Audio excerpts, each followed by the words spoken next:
Ustedes saben que el libro de Apocalipsis usa mucha terminología o historias del Antiguo Testamento. El libro de Apocalipsis, como bien lo dice el mismo libro, ha sido escrito en señales o en símbolos. No habla siempre literalmente, sino que usa símbolos. Y esos símbolos los toma de historias del Antiguo Testamento. Por ejemplo, el cordero es un símbolo usado del Antiguo Testamento que simboliza a Cristo.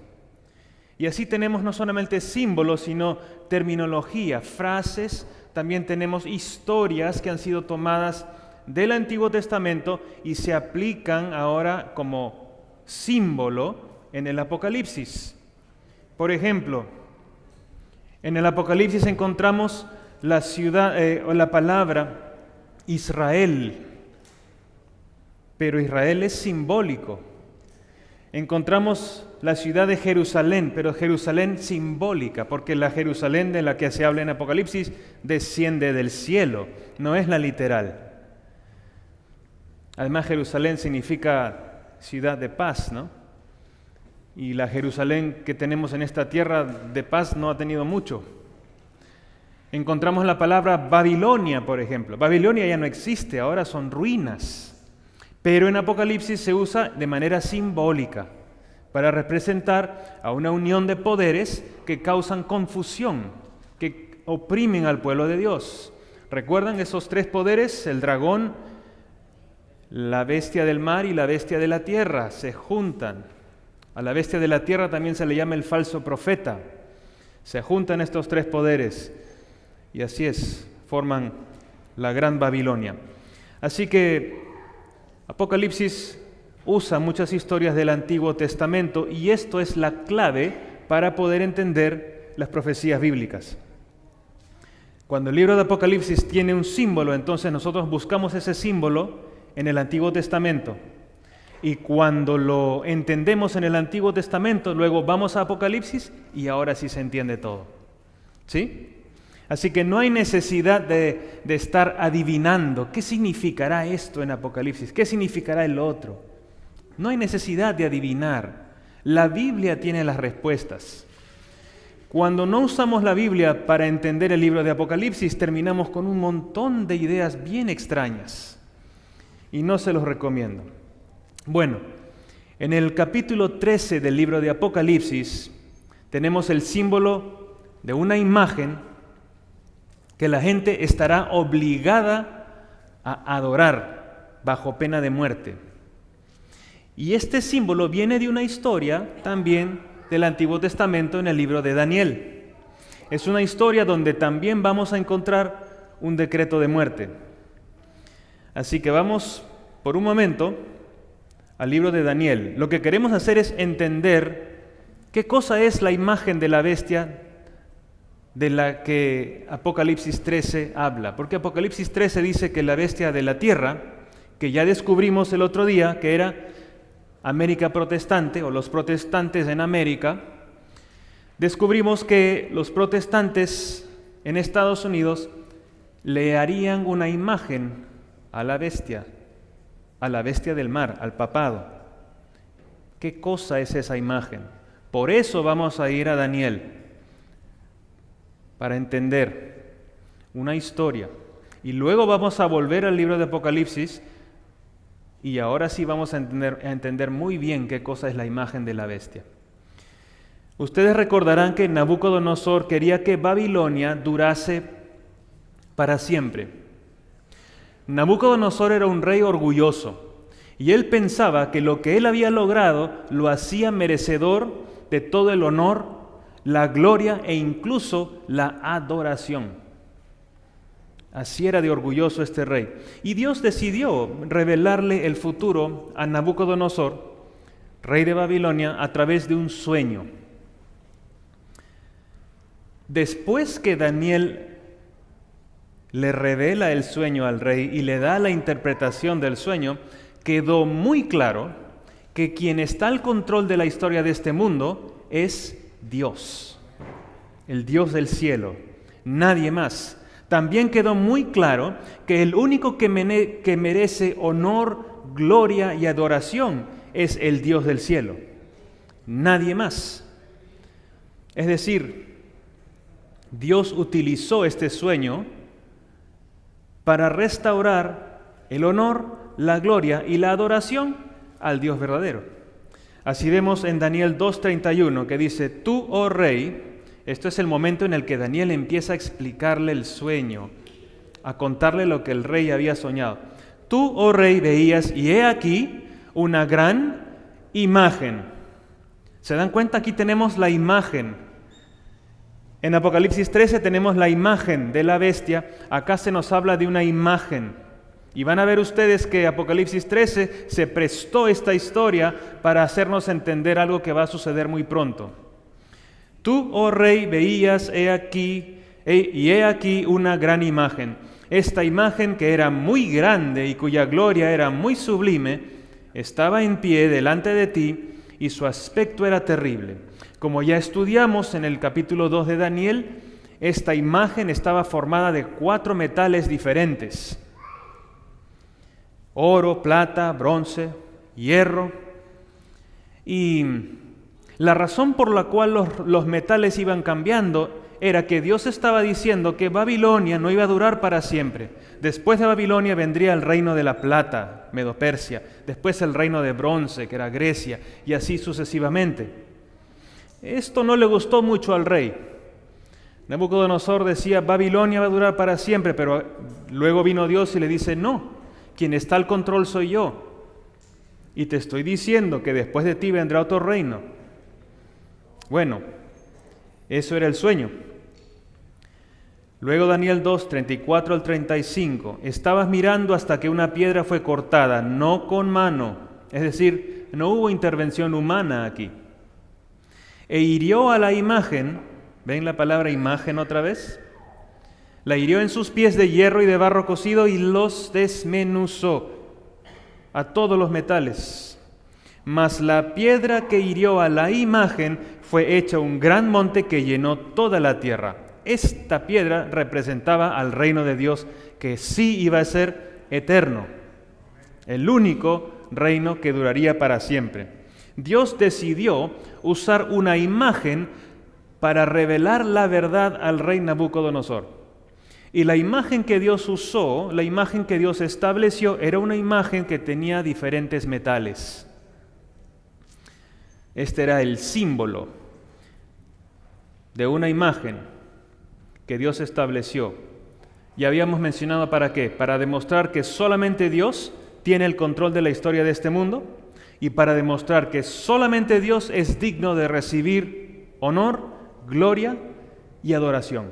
Nadie más. Para esto Dios diseñó esta imagen de 4 metales. Daniel 2:44 continúa diciendo allí: y en los días de estos reyes el Dios del cielo levantará un reino que no será jamás destruido, ni será el reino dejado a otro pueblo. Desmenuzará y consumirá a todos estos reinos, pero él permanecerá para siempre. Estas son las palabras que Daniel le dice al rey Nabucodonosor. Y al rey no le gustó que le dijeran que esta piedra va a desmenuzar todos los reinos, incluyendo al tuyo. No le gustó eso.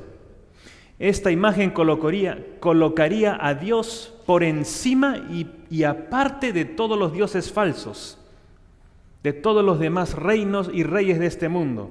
Ensalzaba a Dios como el que tenía control de la historia del mundo, como el único que dura para siempre.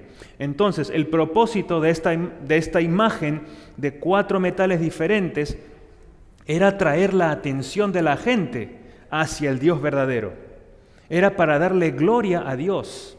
Ese era el propósito del sueño, para traer gloria, adoración y honor al Dios creador del cielo y de la tierra, al Dios que creó el oro, la plata, el bronce y el hierro y el barro y las piedras y las maderas y todo lo que los paganos usan para construir ídolos. Dios está por encima de todo eso. Esta imagen, como les repito, traería el honor, la gloria y la adoración de vuelta al Dios verdadero. Ese era el propósito de la imagen de 4 metales. Pero Babilonia tenía otros planes. Como les dije, al rey no le gustó ese sueño. No le gustó el detalle de que hubieran 4 metales, porque él quería que su reino de oro dure para siempre. Especialmente le gustó al rey la parte del sueño o de la interpretación del sueño que decía: tú eres aquella cabeza de oro. Si por el rey Nabucodonosor fuese, él se hubiera quedado con esa parte nada más y le hubiera dicho a Daniel: no sigas, por favor, quédate allí. No aceptaba el resto de la interpretación del sueño. Y se quedó pensando: el cabeza de oro, yo soy la cabeza de oro, la cabeza de oro. Y más o menos unos 8 años después, se propuso la idea al rey de que, ¿por qué no construimos una imagen así de grande como la que viste en tu sueño para que todas las gentes, todas las naciones puedan venir y contemplar y admirar esa cabeza de oro que eres tú? Y al rey le fascinó la idea. Y empezó a pensar en la idea, y cuanto más pensó, decidió ir un paso más allá. Dice: ¿por qué la cabeza de oro simplemente? Yo quiero que todo sea de oro. Yo no quiero que venga otro reino de plata, ni otro de bronce, ni otro de hierro. Babilonia va a ser el oro que va a durar para siempre. ¿Qué piedra ni qué 8 cuartos, como se dice, no? Nada de piedras. Aquí todo va a ser oro. Así que él ordenó hacer una imagen de oro completamente. Dice acá Daniel 3, versículo 1, el rey Nabucodonosor hizo una estatua que en el idioma arameo usa la misma palabra que imagen, es la misma palabra, aquí se tradujo como estatua, pero la palabra tselem es la misma que se usa en el capítulo 3 y en el capítulo 2. Estamos hablando de la misma imagen. Dice: el rey Nabucodonosor hizo una imagen de oro cuya altura era de 60 codos y su anchura de 6 codos. La levantó en el campo de Dura, en la provincia de Babilonia. Mandó que la imagen entera fuera de oro. La razón: para decirle a todo el mundo que Babilonia no sería conquistada nunca por nadie. ¡Qué orgulloso rey!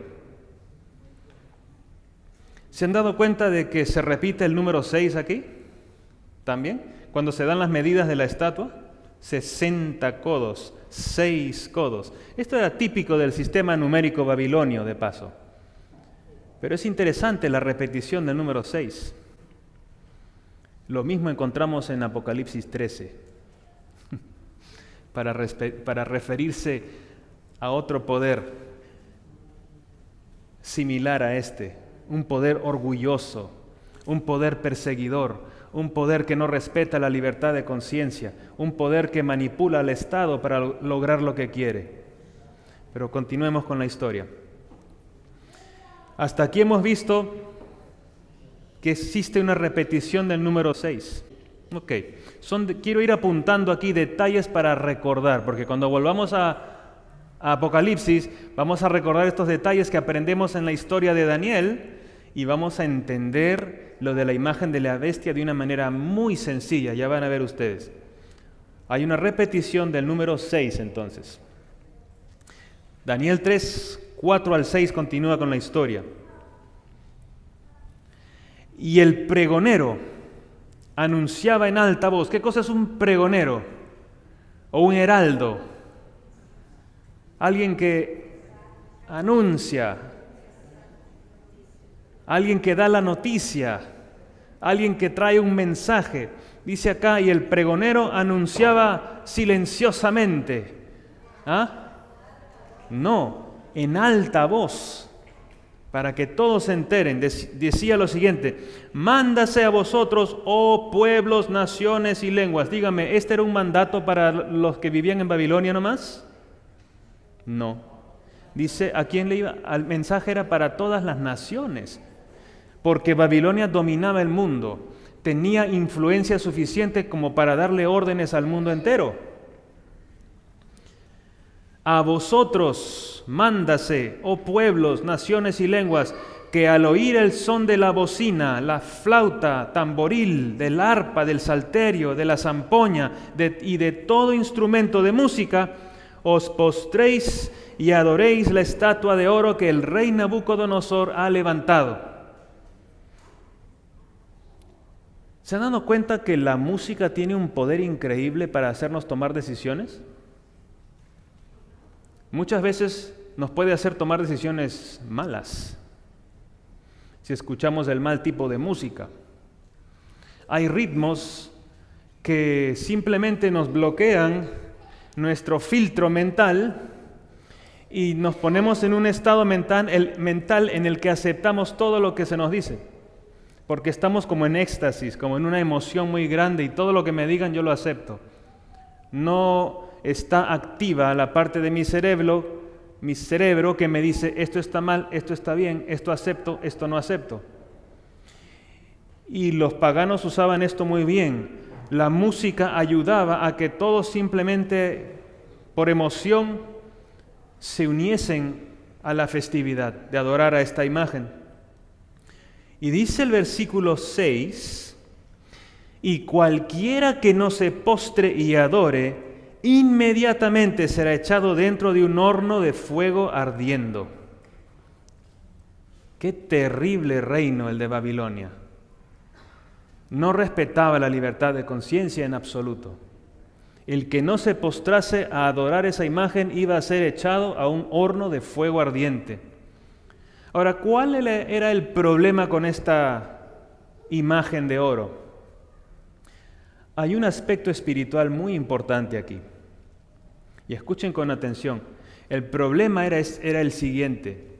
El símbolo que Dios había establecido para restaurar el honor, la gloria y la adoración hacia el Dios verdadero. Esa imagen de 4 metales diferentes había sido cambiada por un poder humano con el fin de traerle ahora el honor, la gloria y la adoración a ese poder humano que hizo el cambio. Ese es el problema con la imagen de oro. Porque la imagen que Dios inventó era para darle gloria a Dios. Ahora viene un poder humano, cambia la imagen que Dios estableció y luego de cambiarla obliga al mundo entero a adorarla para traer gloria, honra y adoración a aquel poder humano que realizó el cambio. ¿Todo bien hasta ahora? Ese era el problema con la imagen. Es decir, seguía siendo una imagen, claro que sí, pero había sido cambiada. Ya no eran 4 metales, era todo de oro en honor a un poder humano que realizó el cambio. Aquí hay un principio. Y el principio lo quiero llamar cambio y obligación. Primero, Satanás hace que un poder humano cambie algo que Dios estableció y luego que lo cambia, te obliga a honrarlo. Primero el cambio, después la obligación. Cambio y obligación. Aquí vemos la voluntad humana en oposición directa a la voluntad de Dios. Y detrás de todo esto estaba Satanás tratando de interferir con los planes de Dios para que el mundo entero obedezca leyes humanas en vez de obedecer a Dios. Ok, miren todo lo que hemos visto hasta aquí. Vamos a hacer un pequeño resumen. Primero vimos que había una repetición del número 6. Luego hay un pregonero, un heraldo, que anuncia en alta voz un mensaje a pueblos, naciones y lenguas, según el versículo 4. ¿Qué más vimos? Versículo 5. Dice que adoren a la estatua o imagen, es decir, el tema de la adoración predomina aquí. Todo depende de a quién vas a decidir adorar. Versículo 5 también nos dice que la imagen fue levantada por el rey. Y el rey representa al Estado, ¿verdad? El rey representa al Estado, el rey Nabucodonosor. Versículo 6 nos habla de un decreto de muerte. El que no adoraba la imagen, al horno. Decreto de muerte. Y luego vimos que hay un principio en el capítulo 3 de cambio y obligación. Es decir, Algo que Dios estableció es cambiado por un poder humano para traer la honra, gloria y adoración al poder humano que hizo el cambio. Y lo voy a repetir varias veces, así que váyanse acostumbrando.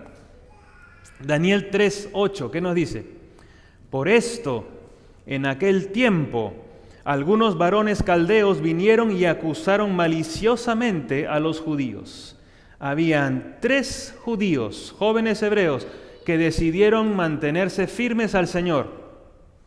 Y cuando todos se arrodillaron ante la imagen, cuando sonó la música, ellos se quedaron de pie. Los caldeos de los que habla este versículo eran los líderes religiosos de esa época y ejercían una fuerte influencia en el rey.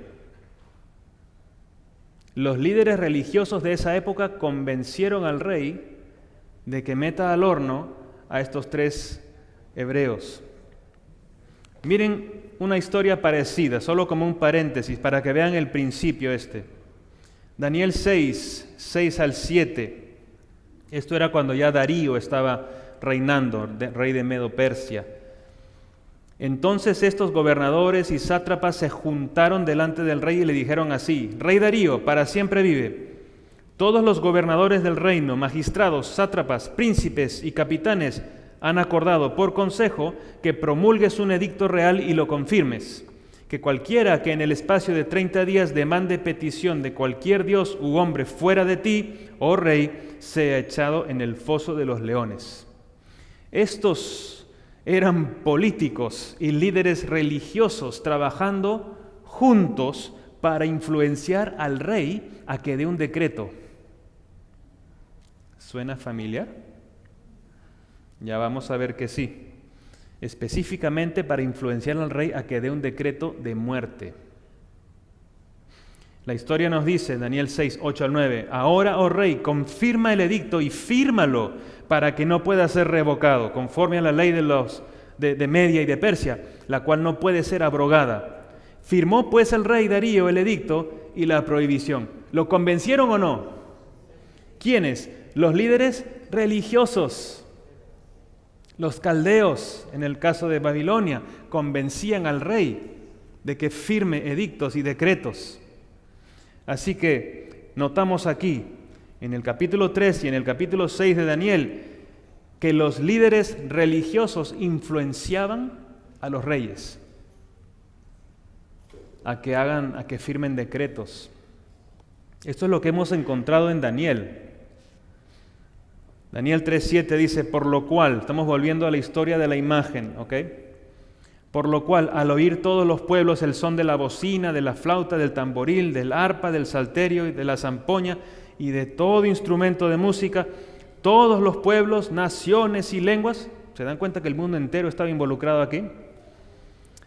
Se postraron y adoraron la estatua de oro que el rey Nabucodonosor había levantado. La imagen la levantaron los caldeos, los sátrapas, los magos, los hechiceros. No, el rey, el Estado. Y todos se adoraron, menos estos 3. Ustedes saben que los paganos están acostumbrados a postrarse ante ídolos e incluso ante otros seres humanos, ¿no? El mismo rey Nabucodonosor, cuando Daniel le dice lo que soñó y lo que significaba el sueño, se quedó tan impresionado que se postró delante de Daniel. Aquí dice Daniel 2, 46 y 47, entonces el rey Nabucodonosor se postró sobre su rostro y se humilló ante Daniel y mandó que le ofreciesen presentes e incienso. Y el rey habló a Daniel y dijo, ciertamente el Dios vuestro es Dios de dioses y Señor de los reyes, y el que revela los misterios, pues pudiste revelar este misterio. Nabucodonosor reconoció que el Dios de Daniel era más poderoso que cualquier otro Dios, pero lamentablemente no reconoció a Dios como su Salvador personal. Era un simple reconocimiento verbal, lejano a Dios. Y eso podría pasar con nosotros también. Podría ser que nosotros reconocemos la verdad, conocemos la voluntad de Dios, sabemos que Dios tiene razón, pero al final no aceptamos aplicar esa verdad en nuestras vidas. Sabemos que el día séptimo es el día de reposo, pero no le hacemos caso en la vida diaria. Por ejemplo, sabemos lo que es bueno, pero hacemos lo que está mal. Podríamos actuar como Nabucodonosor en ciertas ocasiones, ¿verdad? No se trata solamente de conocer el mensaje, de saber la verdad, se trata de aplicarla en tu vida, porque si no, la verdad no te puede bendecir. Y este era el caso de Nabucodonosor. Alejandro el Grande, otro gran hombre, pero pagano, también estaba acostumbrado a arrodillarse ante otros seres humanos. Nos cuentan los historiadores que en el año 332 a.C., durante el ataque a Tiro, Alejandro el Grande pidió ayuda a los judíos y los judíos lo ignoraron. Así que cuando regresó de atacar Tiro, Alejandro el Grande y su ejército se fueron hacia Jerusalén en busca de venganza. Y cuando se estaban acercando hacia las puertas de Jerusalén, las puertas se abren y en eso sale el sumo sacerdote seguido de sacerdotes y otros líderes religiosos caminando hacia Alejandro el Grande. De pronto, por alguna razón que el ejército de Alejandro y sus generales no entendieron, Alejandro se baja del caballo, totalmente asombrado, se acerca al sumo sacerdote, se postra en el suelo y lo adora. El teniente de Alejandro el Grande lo reprendió. Le dijo, ¿qué estás haciendo? Y dicen los historiadores que Alejandro se levantó y le dice, no lo estoy adorando a él, sino al Dios que representa. Porque él había tenido un sueño, Alejandro, y había soñado exactamente la misma escena, las puertas de Jerusalén abriéndose y esta procesión de sacerdotes acercándose a él. Cuando él vio eso, se impactó y cayó al suelo adorando a otro ser humano. Pero estos dos grandes hombres no conocían al Dios verdadero, no conocían al Dios del cielo. Por eso estaban acostumbrados a inclinarse ante pedazos de metal, ídolos de madera o de piedra e incluso otros seres humanos. Ellos no sabían que aquel que aprende a adorar al Dios verdadero no se arrodilla ante nada ni nadie, solamente ante Dios. Y así tenemos historias en la Biblia que nos dan este ejemplo. Cuando en Hechos 10, 25 al 26, Pedro entró, salió Cornelio a recibirle y postrándose a sus pies adoró. ¿Qué hizo Pedro?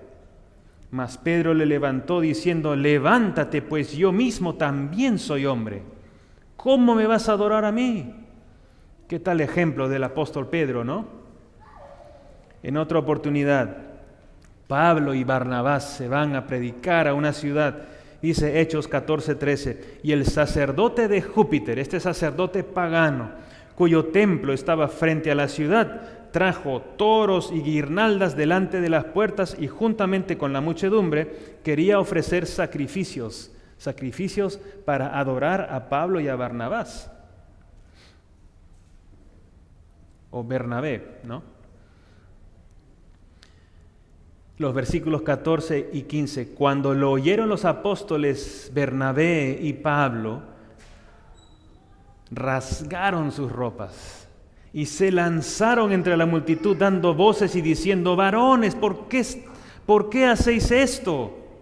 Nosotros también somos hombres semejantes a vosotros, que os anunciamos que de estas vanidades os convirtáis al Dios vivo, que hizo el cielo y la tierra, el mar y todo lo que en ellos hay.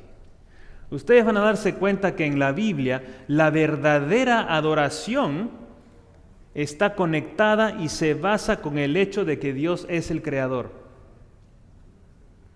Cuando adoramos a Dios en su día es porque Él es el creador. Él es digno de adoración, como dice Apocalipsis 4:11. ¿Por qué? Dice aquí, Señor, digno eres de recibir la gloria y la honra y el poder, porque tú creaste todas las cosas y por tu voluntad existen y fueron hechas. Él merece nuestra adoración porque Él es el creador. Siempre la adoración verdadera está conectada al hecho de que Dios es el creador. No se olviden de ese detalle. Otro ejemplo, Apocalipsis 22, 8 y 9.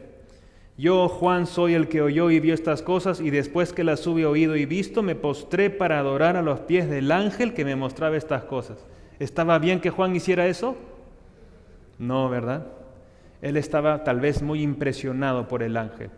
Pero él me dijo, mira, no lo hagas, porque yo soy tan solo un consiervo tuyo. Qué humildad de ese ángel, ¿no? Qué humildad deberíamos tener nosotros también. Yo soy tan solo un consiervo tuyo, de tus hermanos los profetas y de los que guardan las palabras de este libro. Adora a Dios. Los ángeles rechazan la adoración, pero sin embargo, ¿cuántos reyes y pontífices a lo largo de la historia han recibido y hasta exigido adoración? ¿Qué diferencia? Volviendo a nuestra historia, estos 3 jóvenes hebreos decidieron no adorar a la imagen. Fueron llevados ante el rey y el rey les dice, porque si no la adoráis, versículo 15, en la misma hora seréis echados en medio de un horno de fuego ardiendo. ¿Y qué Dios será aquel que os libre de mis manos? ¿Ah? Ahora pues, dice el rey, se burlaba. ¿Quién te va a sacar de ese horno? ¿Quién te va a librar de mis manos? A ver, ¿qué Dios es capaz de librarte ahora? Y saben ustedes, Dios no siempre acepta los desafíos que los incrédulos le lanzan, ¿saben? Pero cuando la existencia de su pueblo fiel está en riesgo, Él nunca se queda callado. Cuando su pueblo fiel está a punto de desaparecer, Él nunca se queda callado. Y el pueblo de Dios es su iglesia. Puede parecer a veces que la iglesia esté siendo atacada de una manera increíble y parece que la iglesia se está desmoronando. Pero acuérdense, cuando el enemigo ataca a la iglesia por dentro y por fuera, Dios no se va a quedar callado siempre. La verdad va a triunfar. Somos su pueblo. Y lo que Él hizo antes, hará hoy día también, porque Él no cambia. ¿Qué contestaron estos jóvenes valientes? Me impresiona la respuesta aquí. El rey los amenazó y les manda el desafío. ¿Y ahora quién te saca de ahí? Versículo 16. Sadrac, Mesac y Abednego respondieron al rey Nabucodonosor diciendo, no es necesario que te respondamos sobre este asunto. En otras palabras, no necesitamos elaborar una respuesta, no necesitamos pensarlo, ni siquiera nos des tiempo. La decisión ya la tomamos años atrás. Y así, versículo 17, le contestan, he aquí nuestro Dios a quien servimos puede librarnos del horno de fuego ardiendo, y de tu mano, oh rey, nos librará. Y si no, esa es la parte que más me impresiona, y si no, sepas, oh rey, que no serviremos a tus dioses, ni tampoco adoraremos la estatua que has levantado.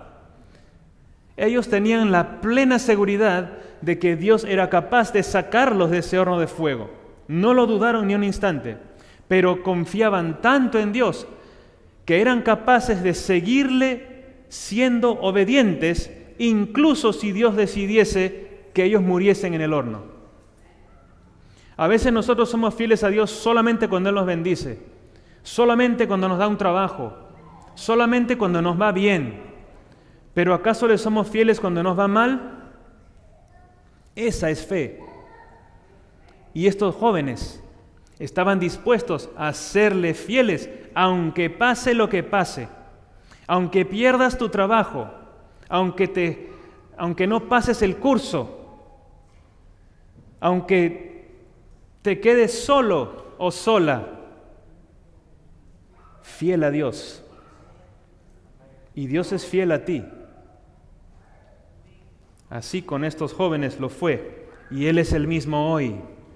La decisión de estos jóvenes ya había sido tomada mucho antes, es decir, no tenían necesidad de ponerse a pensar, oh, ¿qué hago? ¿Qué hago? Por eso yo les digo, la decisión la tienen que tomar ahora.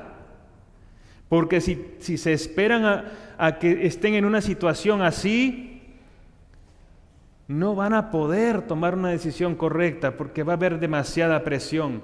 No van a haber podido desarrollar una fe capaz de soportar el hambre, la demora, el cansancio. Y para eso se requiere tiempo precioso que Dios te da. Ahora, cuando todo esté difícil, ya no hay tiempo. Y estos jóvenes usaron bien su tiempo y cuando el tiempo vino difícil, ya tenían la respuesta. Ellos pudieron haber puesto muchas excusas, ¿verdad? Ellos pudieran haberse arrodillado para amarrarse las sandalias, por ejemplo, como para aparentar que estaban arrodillándose, pero Dios sabe que solo me estoy amarrando las sandalias. Y a veces no somos así nosotros. Ponemos pretextos. Hoy en día también podemos inventar diferentes excusas para no adorar a Dios, para no obedecer a Dios al pie de la letra. Y ponemos pretextos y excusas. Dios entenderá. Dios es bueno.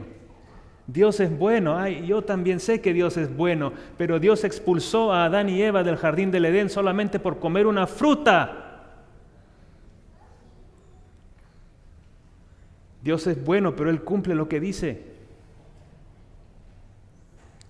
Acá el problema es obedecer a Dios o no, ya sea que sea en un detalle grande o en un detalle chiquito. Ese es el problema. Y aquí estos jóvenes eran fieles a Dios en lo grande y en lo pequeñito. Continúa la historia. Ellos decidieron quedarse parados de pie, no cedieron. Pero si pudiesen nuestros ojos ver lo invisible, Satanás estaba temblando de miedo al ver que alguien invisible al ojo humano estaba colocándose al lado de estos tres jóvenes valientes. Ahora, ¿qué iba a hacer Satanás? Nadie más lo podía ver, pero Cristo estaba allí con esos tres. Los jóvenes valientes no sabían eso, confiaban que Dios iba a actuar, pero no podían verlo todavía. ¿Qué haría Dios ahora? Pues bien, versículo 25, fueron echados en el horno, los soldados que los tiraron se murieron del calor, las cuerdas con las que habían atado sus manos se quemaron, pero ellos no se quemaban, ni siquiera olían a quemado, su pelo no olía a quemado. Y dice acá el versículo, y él dijo, el rey Nabucodonosor mirando el horno dijo, he aquí yo veo 4 varones sueltos que se pasean en medio del fuego sin sufrir ningún daño, y el aspecto del cuarto es semejante a hijo de los dioses. ¿Cómo se habrá visto el cuarto que impresionó a Nabucodonosor de una manera muy especial? Me impresiona el hecho de que Jesús, el cuarto, caminaba en el horno de fuego. ¿Se han dado cuenta que para Cristo no es nada el fuego? Cuando los discípulos se estaban ahogando en el mar, las olas eran su mayor problema, pero ¿qué hace Jesús? Viene caminando sobre las olas, porque para Él no es nada. Lo que para ti y para mí es un problema sin solución, para Cristo no es nada. Y así Jesús se apareció caminando en medio del horno, conversando con ellos. ¿Cómo estás? ¿Te asustaste? No te preocupes, ya llegué. Cuéntame, ¿qué hacemos después? Y se pusieron a caminar.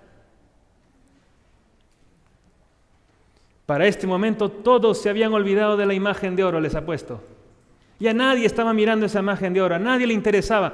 Todos los ojos estaban puestos ahora en el horno de fuego. Dios usó a estos jóvenes para nuevamente traer la atención de la gente hacia el Dios verdadero. Ya nadie miraba la estatua de oro.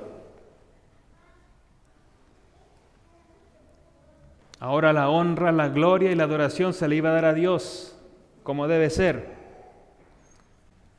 Y el rey entonces hizo una proclamación. Versículo 28. Entonces Nabucodonosor dijo: bendito sea el Dios de ellos. El Dios de ellos, pero no el mío, ¿no? El Dios de Sadrach, Mesach y Abednego, que envió su ángel y libró a sus siervos que confiaron en él y que no cumplieron el edicto del rey y entregaron sus cuerpos antes de servir y adorar a otros dioses que a su Dios. Y luego dio un decreto.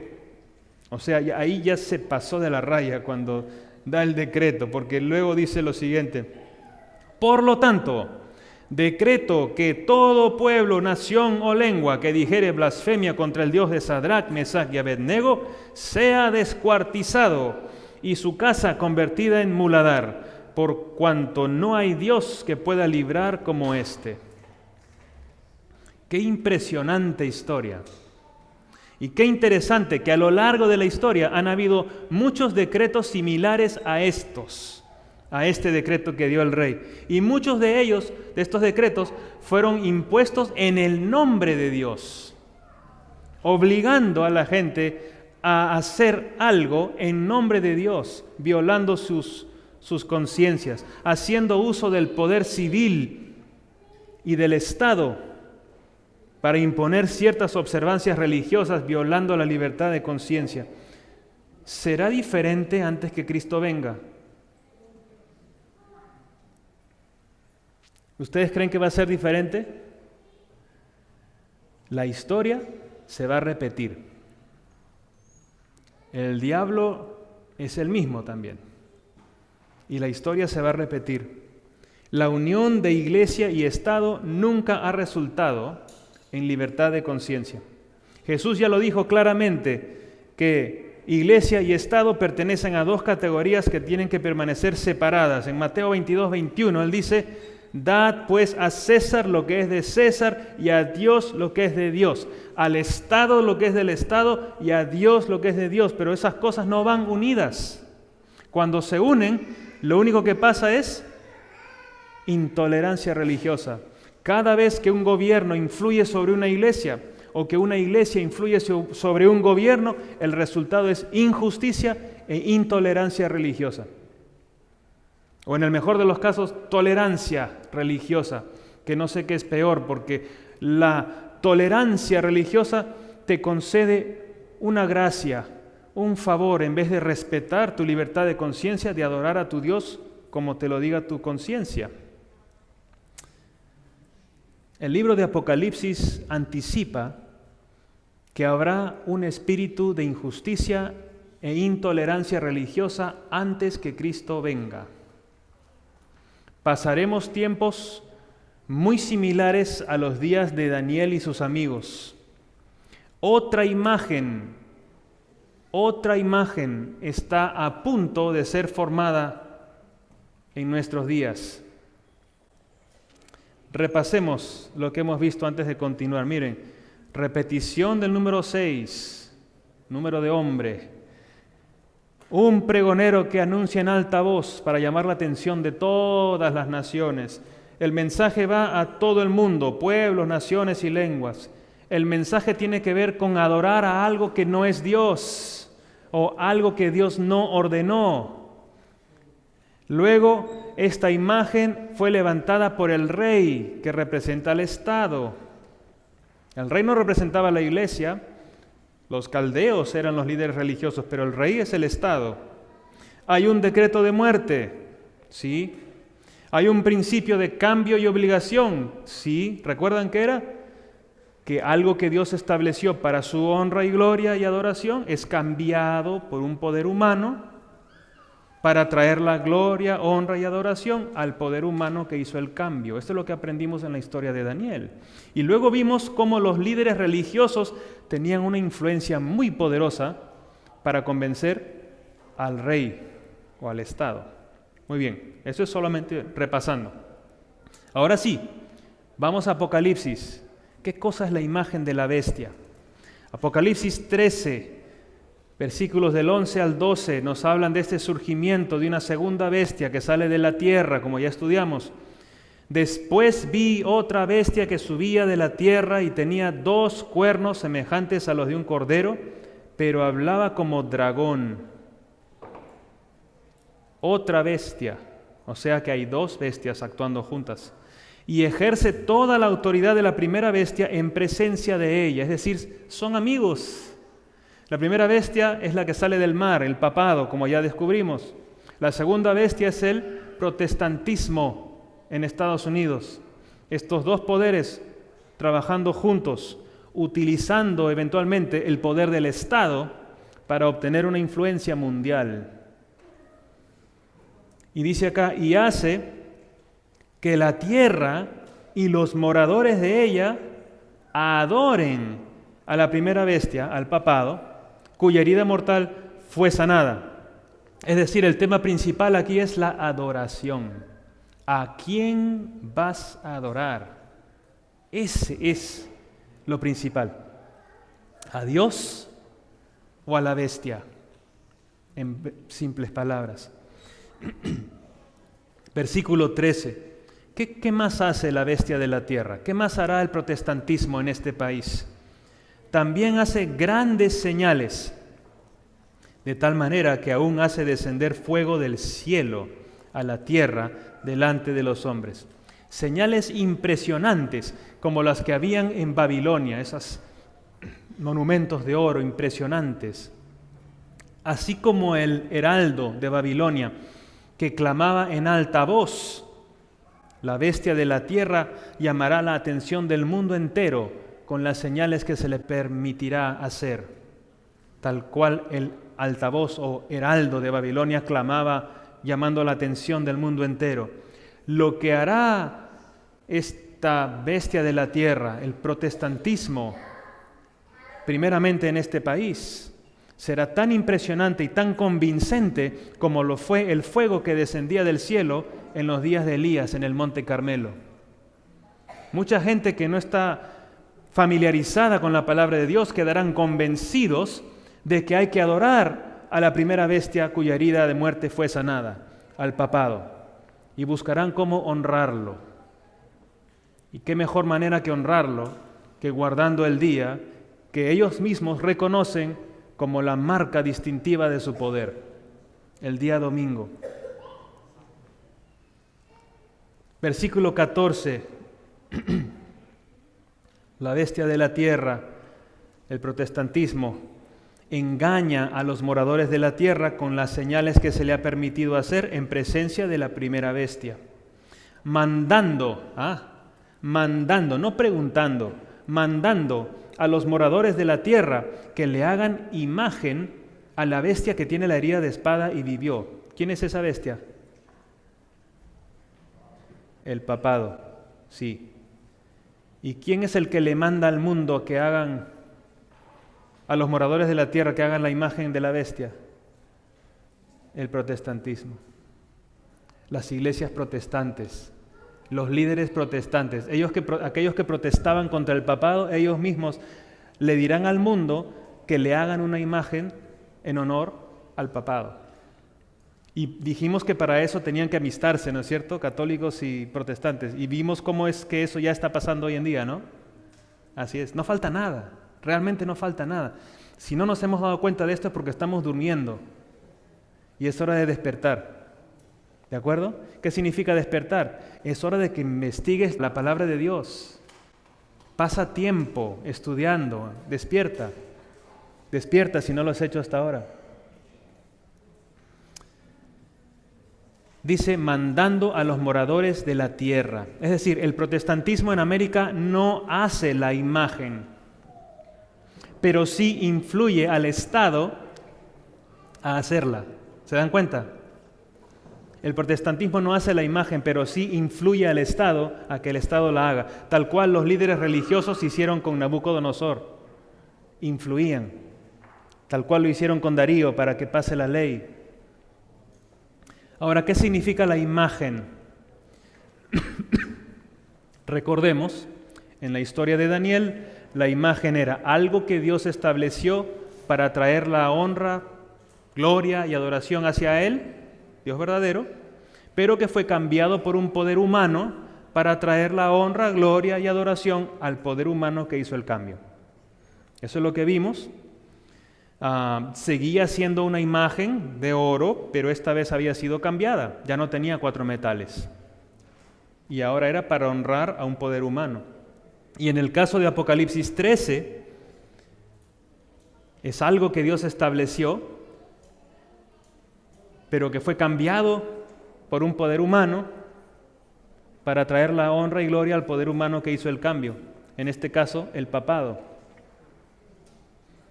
Quiero leer algo más. Apocalipsis 13:15 dice, y se le permitió infundir aliento a la imagen de la bestia. ¿Quién le da aliento a la imagen de la bestia? El protestantismo. Es decir, le da vida, hace que hable. ¿Y cómo habla una nación? A través de sus leyes. Se le permitió infundir aliento a la imagen de la bestia para que la imagen hablase y por medio de estas leyes, pues, hiciese matar a todo el que no la adorase. Aquí está el decreto de muerte que se repite en la historia, tal cual lo sucedió en Daniel. La imagen hablaría, tiene que ver con la frase, parece un cordero, pero hablará como dragón. ¿Será que el hecho de que la imagen de la bestia hable, será que el hecho de que la imagen de la bestia va a hablar, que tiene algo eso que ver con que se darán leyes que obligarán a las personas a adorar a la imagen de la bestia?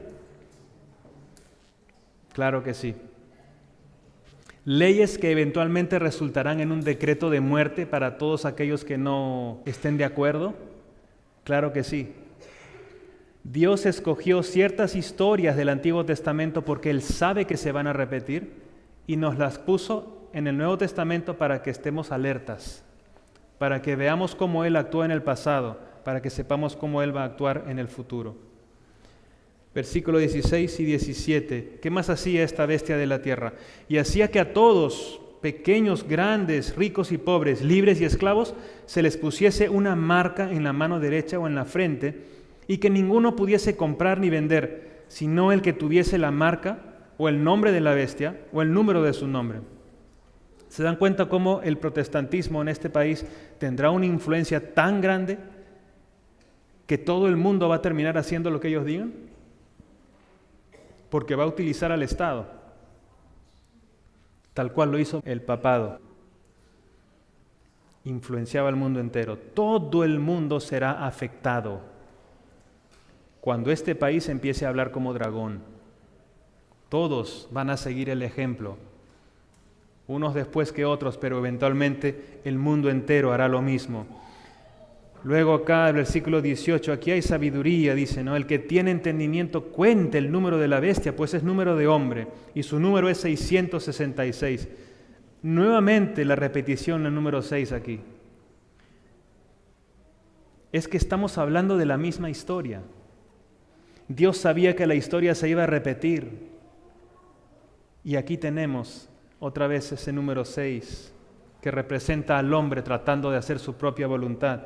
Ya vimos esto, ¿no? Creo que ya lo tienen bien en la cabeza. Miren, dice, este es el mensaje de los 3 ángeles, vi volar por en medio del cielo a otro ángel. Ángel significa mensajero, pregonero, heraldo, el que trae la noticia. ¿Se dan cuenta que Dios también tiene su mensajero? Así como Babilonia tenía un mensajero que hablaba en alta voz, este ángel dice que tenía el evangelio eterno para predicarlo a los moradores de la tierra, a toda nación, tribu, lengua y pueblo. El heraldo de Babilonia hablaba a todas las naciones, ¿se acuerdan? Dios también tiene su heraldo, su pueblo, que habla y predica a todas las naciones, diciendo a gran voz. Como decía el heraldo de Babilonia, Dios también tiene su mensajero que habla a gran voz, su pueblo remanente. Y hablar a gran voz significa que hables sin tener vergüenza de tu mensaje, del mensaje de Dios. diciendo a gran voz, temed a Dios y dadle gloria, porque la hora de su juicio ha llegado. Y adorad a aquel que hizo el cielo, la tierra, el mar y las fuentes de las aguas. Nuevamente la verdadera adoración dirigida ¿a quién? Al Creador. ¡Qué increíble! Adorad al Creador. Otro ángel le siguió diciendo, ha caído Babilonia. Ahí está nuevamente la historia repitiéndose. Otra vez tenemos a Babilonia, la gran ciudad, porque ha hecho beber a todas las naciones, del vino del furor de su fornicación. Y el tercer ángel lo siguió diciendo a gran voz, si alguno adora a la bestia y a su imagen, que ahora vamos a ver qué es su imagen, y recibe la marca en su frente o en su mano, él también beberá del vino de la ira de Dios, que ha sido vaciado puro, sin misericordia, en otras palabras, en el cáliz de su ira, y será atormentado con fuego y azufre delante de los santos ángeles y del Cordero. Es decir, ante la amenaza del diablo para destruir a sus hijos fieles, Dios contesta con otro decreto de muerte. Es como quien dice, vas a amenazar a mis hijos con la muerte, yo también tengo un decreto de muerte para ti, Satanás, y para tus seguidores. Dios contesta con un decreto de muerte, que son sus 7 plagas, y al final termina con la muerte eterna. Así como Babilonia intentó destruir a sus hijos, a los hijos fieles de Dios con fuego, fuego consumirá finalmente a los impíos. Dios es misericordioso, pero también es justo.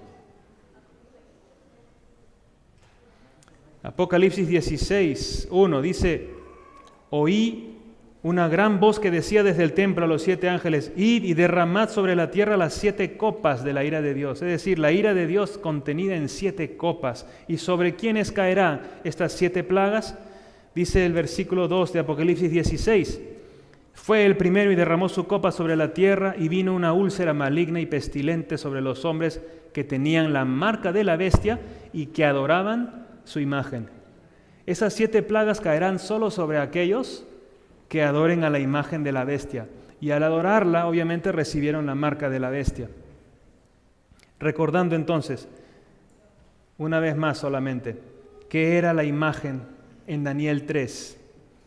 Un símbolo que Dios había establecido para traer la honra, gloria y adoración hacia Él, pero que había sido cambiado por un poder humano para traer la gloria, honra y adoración al poder que hizo el cambio. Y primero hacía el cambio y después te lo impone, te obliga a adorarlo. Bueno, como dijimos, la imagen de oro de Daniel 3 seguía siendo una imagen, pero había sido ya cambiada. Era una imagen, pero cambiada. Ahora en Apocalipsis 13 tenemos otra imagen que se le hace a la bestia. Es una imagen a la bestia o de la bestia porque la imagen tiene características de la bestia. Se comporta como la bestia del mar, el papado, que perseguía y utilizaba al Estado. La imagen de Daniel 3 traía honor a Babilonia, pero la imagen de Apocalipsis, que pronto será formada, traerá honor a la bestia del mar o al papado. La historia se repite. Entonces, ahora sí, ¿qué cosa es la imagen de la bestia en Apocalipsis 13? Pues exactamente lo mismo que en Daniel. Es algo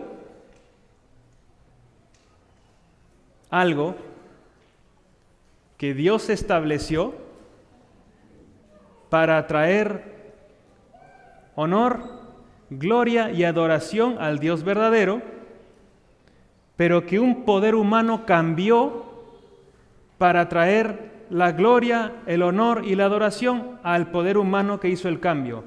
Y después de hacer el cambio, lo va a imponer.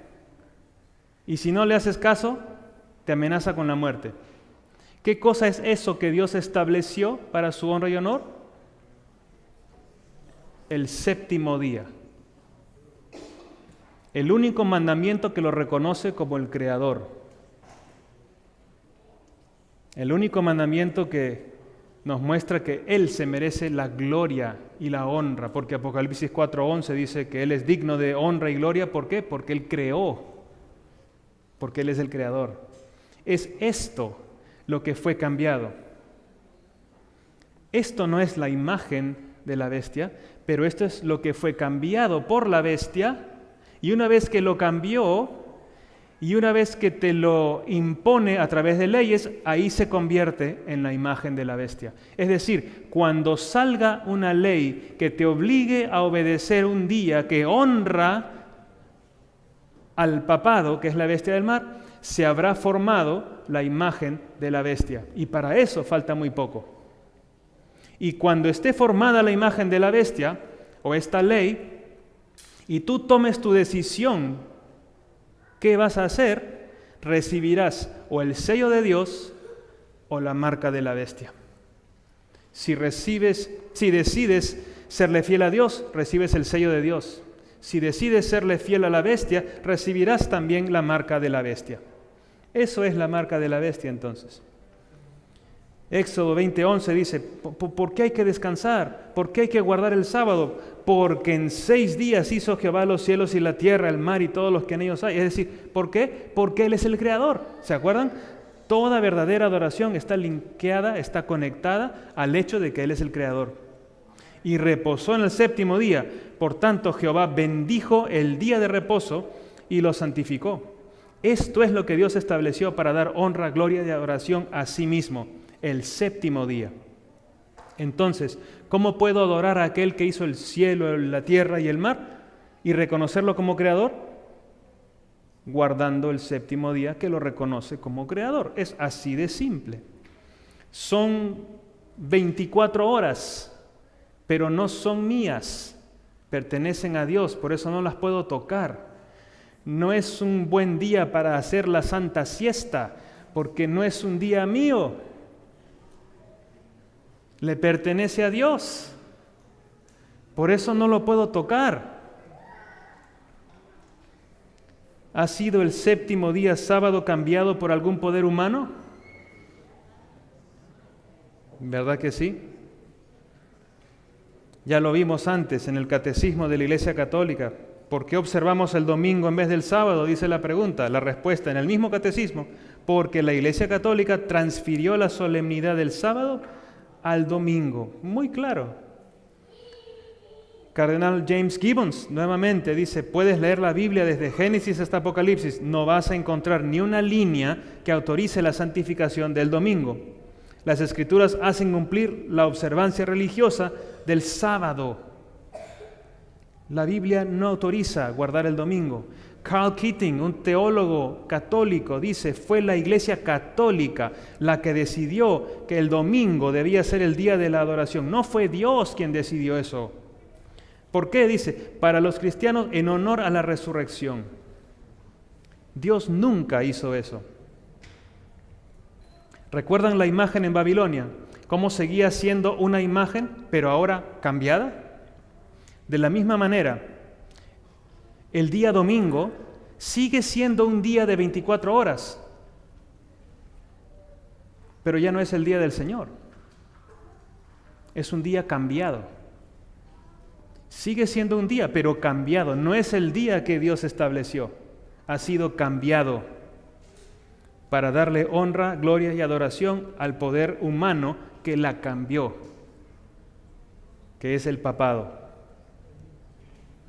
Y como ya dijimos, la Biblia dice, el que adora a la bestia termina adorando al dragón. Qué terrible, ¿no? ¿Qué tal decisión? Así como la imagen de oro seguía siendo una imagen, pero cambiada, ya no 4 metales, sino todo de oro, así el domingo sigue siendo un día de 24 horas, pero ya cambiado. Este cambio pronto será obligado a través de leyes impuestas.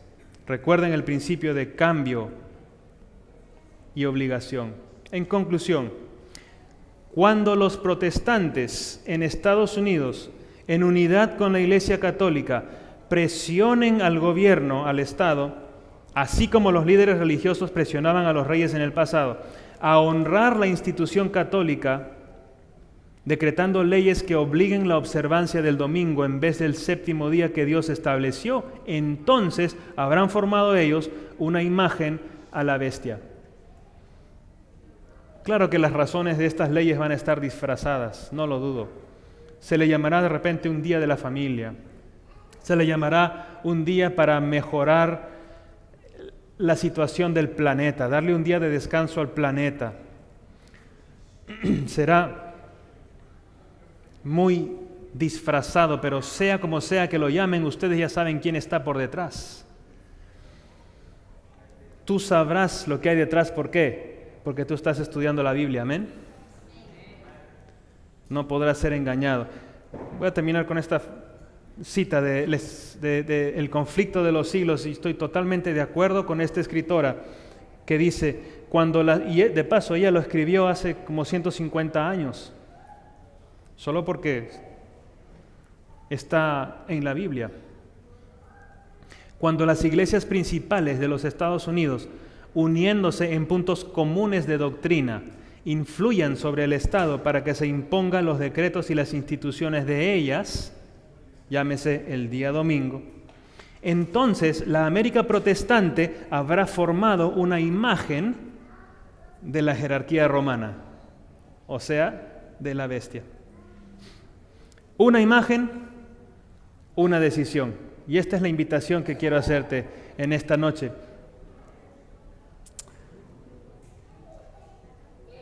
Adorad a aquel que hizo el cielo, la tierra, el mar y las fuentes de las aguas. No adores a ningún otro,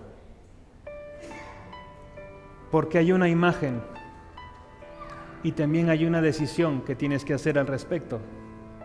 No puedes quedarte neutral, porque quedarte neutral significa ir a favor de la bestia. Tal vez tengamos que pasar por el horno de fuego, porque acuérdense que los fieles a Dios pasaron por el horno de fuego. Dios no los sacó, no los libró antes de entrar al horno. Ellos entraron al horno, y tal vez tú y yo tengamos que entrar al horno, por así decirlo. Tengamos que pasar por una situación muy difícil. Pero no estaremos solos. No vamos a estar solos, porque no lo estamos ahora y no lo vamos a estar después. Como en los días de los 3 jóvenes hebreos, Dios obrará poderosamente por los fieles, los que quieran ser fieles a Dios. Aquel que caminó con los 3 jóvenes en ese horno de fuego, también estará contigo, donde quiera que estés. Él va a estar allí. Ángeles poderosos te van a ayudar. Él no te va a defraudar. Que Dios nos ayude a obedecerle correctamente, fielmente, al pie de la letra, tal cual está escrito en la Biblia. No cedas a las presiones de hoy en día. Honra a Dios nada más. Que Dios nos ayude a adorar al Creador entonces. Aquel Creador de los cielos, de la tierra y del mar, pero adorarlo en el día que lo reconoce como tal, no en otro día. Dios tiene una cita contigo todos los días séptimos y te está esperando con una bendición, porque Dios bendijo este espacio de tiempo. Si tú estás saliendo con tu novia y tienes una cita el martes a las 7 de la noche, pero tú te apareces el miércoles a las 3 de la tarde, ¿de qué sirve? ¿De qué vale? Y Dios tiene una cita contigo todo viernes en la puesta del sol, hasta el sábado en la puesta del sol. Si tú te apareces el domingo, ¿de qué vale? Claro, Dios entiende. En este caso hay muchos que son sinceros y realmente piensan que ese es el día del Señor. Pero en el momento que se den cuenta de la verdad, como son fieles hijos de Dios, vendrán al redil. Y a ver si los paras, porque son muy fieles. Lindas personas. La imagen de la bestia se está formando en este momento. Y lo voy a repetir, la imagen de la bestia se está formando en este momento. Y también tu decisión. Porque las pequeñas decisiones que tomas ahora, cuando tienes pequeñas pruebas, determinan la decisión que tú vas a tomar al respecto. La imagen se está formando y tu decisión final también. Ten mucho cuidado con las pequeñas decisiones que tomas ahora. Es más, dale gracias a Dios si tienes problemas en el trabajo por guardar el sábado, por ejemplo. Porque ¿sabes qué? Dios te está dando la oportunidad de probarlo. Qué linda oportunidad que tienes de probar a tu Dios para que Él te demuestre de lo que es capaz. Lamentablemente muchos decidimos no probarlo. Tratamos de arreglarlo todos solos. Y cuando ya está supuestamente todo arreglado, decimos, ahora estoy listo para ir a Dios. Pero nunca lo probaste.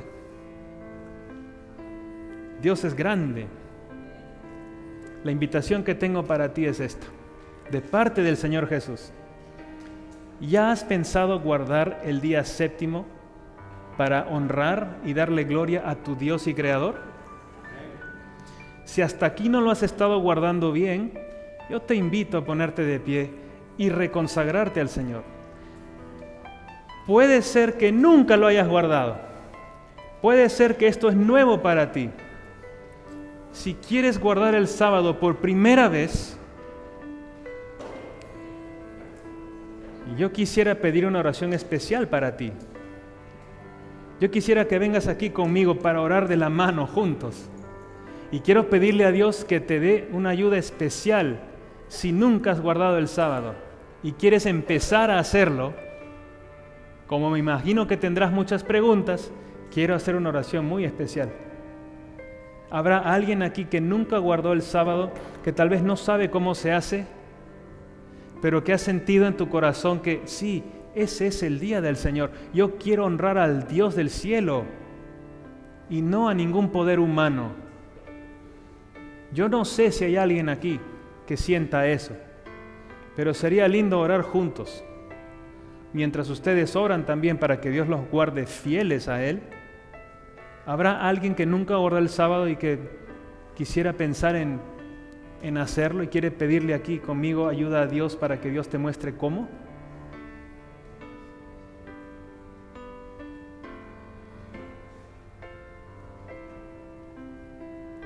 Porque Dios no te va a defraudar. Yo no sé si tú estás pensando en tu trabajo o en alguna otra situación que vas a perder. Sé que es un poco tarde, pero mira, yo no fui pastor siempre. Antes era ingeniero. Viajaba mucho. Estaba a cargo de proyectos muy grandes. Uno de esos proyectos fue cambiar toda la red de telefonía celular de analógica a digital. Y yo estaba a cargo de grupos de instalación, de una serie de técnicos. Yo revisaba que hicieran la instalación y luego yo era el que testeaba esa radio base, que cada radio base cubre como un radio de 5 kilómetros a la redonda, para que la gente pueda usar sus teléfonos digitales por primera vez. Y así que me pusieron a cargo de un sector muy importante de la ciudad. El cliente, que era una tremenda empresa en telecomunicaciones, tenía muchas expectativas. Y en eso me llama el supervisor y me dice, tú estás a cargo de esta área, y esta área el cliente ha pedido ponerla al aire el día sábado. Y yo, pero el sábado, ¿por qué el sábado? ¿No puede ir otra persona? No, me dice, todos ya tienen su lugar asignado. Yo tenía las llaves de las radiobases. Durante esa semana estuvimos instalando todos los equipos ahí, más de $1 millón por radiobase.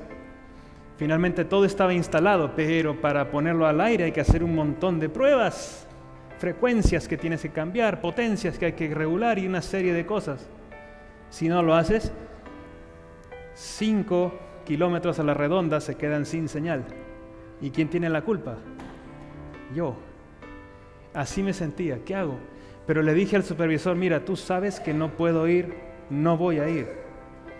Me dice, mira, tú sabes lo que va a pasar. El día lunes que tú te aparezcas aquí en la reunión que vamos a tener con el gerente de operaciones, ese es tu último día en la empresa. Así que lo dejo en tus manos, pero ya es tu problema, me dijo. Miren, yo no les voy a mentir, estaba muy nervioso. Dije, bueno, este trabajo me ha costado mucho, lo voy a perder. Pero yo sé que Dios tiene otro trabajo para mí. Y fui a la iglesia el sábado, estuve orando mucho. El domingo casi no podía comer. Llega el lunes en la mañana y como de costumbre vamos a la reunión. Ahí estaba el gerente de operaciones, los diferentes ingenieros. Y el gerente de operaciones va uno por uno. Cada uno de los ingenieros representaba una zona grande de la ciudad. Y va uno por uno y le dice, muy bien, tu zona, muy buenos reportes. Al otro ingeniero, muy bien, tu zona tiene muy buenos reportes, todo funciona bien. Y yo estaba esperando que me toque a mí, porque dije, ese es mi último día en la empresa. ¿Y saben qué pasó? Llega a mí y dije, Señor, yo sé que tú tienes otro trabajo para mí. Y mire, me dice, Ricardo, buen trabajo, tu zona, excelente señal. Y yo, ¿qué? Y preferí no decir nada. Calladito te ves mejor. Y siguió. Y esa zona está funcionando. ¿Quién la calibró? Hasta ahora no sé. Pero fui fiel a Dios. Y Él me cuidó. Yo pensé que me iba a dar otro trabajo, pero ¿saben qué? Dios decidió mantenerme en este. Y ahí me quedé por 3 años. Yo ya probé a Dios en mi vida en diferentes oportunidades y te puedo garantizar que si tú lo pruebas, Él te va a ser fiel. Por eso, ¿te gustaría guardar el sábado por primera vez y poner a prueba a Dios? ¿Habrá alguien aquí que quisiera pasar esa experiencia linda? Porque la vas a cargar por el resto de tu vida. Cuando Dios te abra las puertas, nunca te vas a olvidar.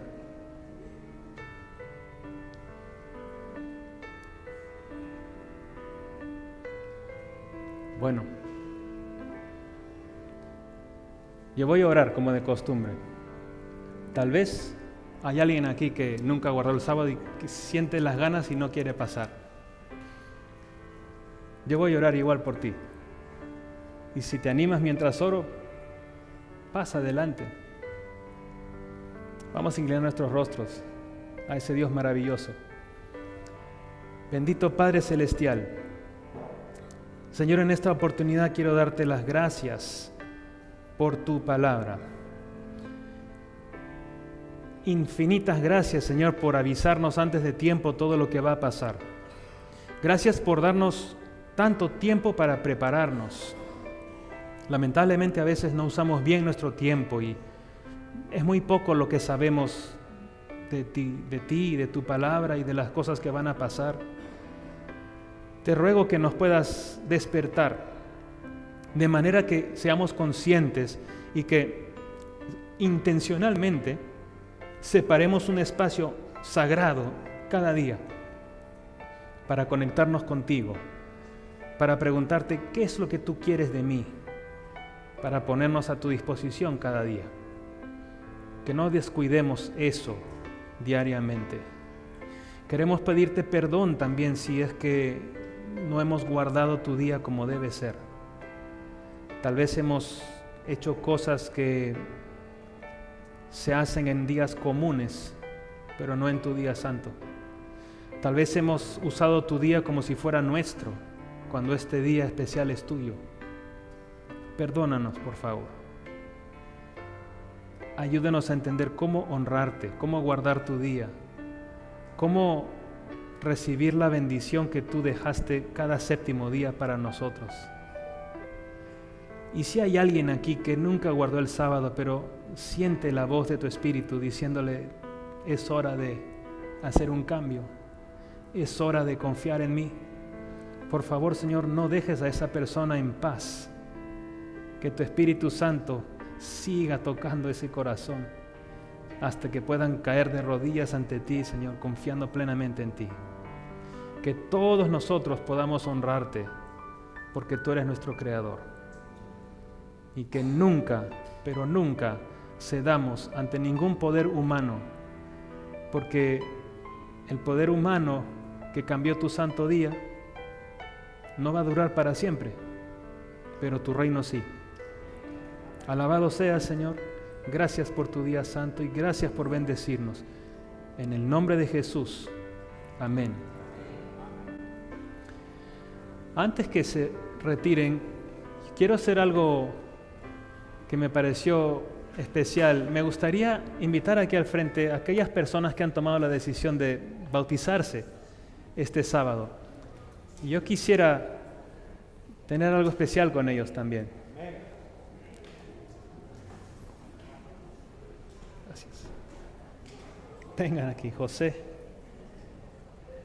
Qué linda decisión que ustedes están tomando.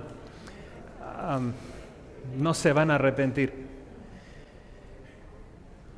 Yo quiero hacer una breve oración con ustedes y quiero que ustedes oren con nosotros para que Dios los continúe manteniendo fieles a Él.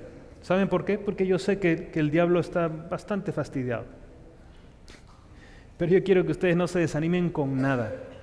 Así que quisiera orar por ustedes. Y si hay alguien más que se anima, tal vez no a bautizarse mañana, pero sí a prepararse para el bautismo, ven, que solamente vamos a orar. ¿Habrá alguien más aquí? Miren, vamos a orar nosotros, ¿ok? Ustedes inclinen sus rostros, nosotros vamos a orar. Amante y cariñoso Padre que estás en los cielos, Señor, queremos unirnos a la alegría que ya hay en el cielo por estas 3 almas que han decidido entregarse a ti. Sabemos que la caminata del cristiano no es siempre fácil, pero Dios mío, está llena de recompensas. Gracias por estas decisiones. Queremos orar para que tú los mantengas fieles a ti, no importa lo que pase. Queremos orar por esta iglesia para que sean buenos hermanos y hermanas en Cristo, que sean buenos ejemplos y no lo contrario. Ayúdalos, Señor. Úsalos como nuevos discípulos tuyos para traer a más personas a tus pies. Quédate con ellos. Tráelos de vuelta mañana para poder regocijarnos junto con el cielo.